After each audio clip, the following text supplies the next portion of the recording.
Okay na? Okay mga katoda. Ito ay lumalabas na yung service reminder. So, tatanggalin natin yung service reminder dyan. Papakita ko lang na may service reminder na. Ayan. So, para matanggal yan, service reminder.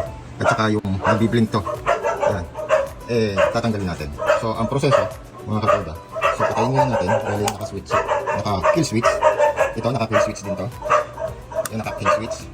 So, kailangan i-on natin tong susian. Pagka susi natin yan, buhayin din natin to. I-on din natin.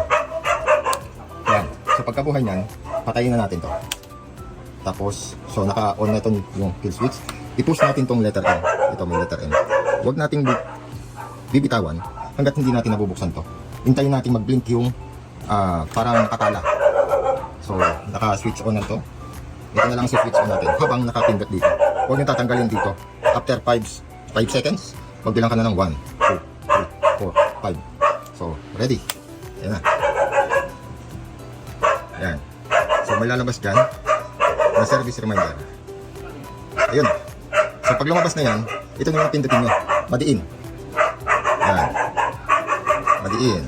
Hanggang sa mawala siya. Ayun o. Nakita nyo? Next service reminder 500 km. 5,000 km. So, wala na siya. Ganun lang. Tatanggal. So, okay na. Pindot na ulit dito. Nakaset na siya. Ayan. Ilagay natin sa auto. Okay. Yun lang, mga katoda. So, patayin na natin to. So, kailangan naka-switch on dito. Habang nakapindot kayo dito sa letter N. Tapos bubuhayin mo. So, magbiblink siya. Yun na, ayos na. Okay? Thank you. Bye-bye.